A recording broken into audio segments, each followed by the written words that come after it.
రైలు ఆలస్యం కారణంగా ఒక విద్యార్థిని అమూల్యమైన విద్యా సంవత్సరాన్ని కోల్పోయిన ఘటనపై వినియోగదారుల ఫోరం కీలక తీర్పునిచ్చింది.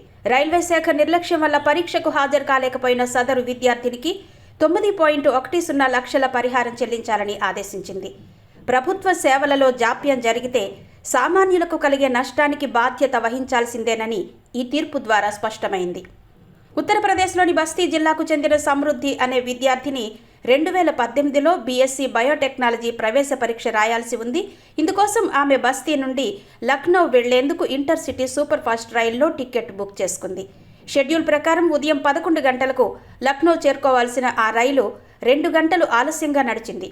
దీనివల్ల ఆమె పరీక్షా కేంద్రానికి సకాలంలో చేరుకోలేకపోయింది. ఫలితంగా 1 ఏడాది చదువు వృధా అయింది. తమ నిర్లక్ష్యం వల్ల తన కెరీర్ దెబ్బతిందని, ఇందుకు 20 లక్షల పరిహారం కావాలని సమృద్ధి వినియోగదారుల ఫోరాన్ని ఆశ్రయించింది. కేసును విచారించిన ఫోరం రైల్వే శాఖ వాదనలను తోసిపుచ్చుతూ విద్యార్థిని పడ్డ మానసిక వేదనకు, కోల్పోయిన విద్యా సంవత్సరానికి పరిహారంగా 9.10 లక్షలు చెల్లించాలని తీర్పునిచ్చింది.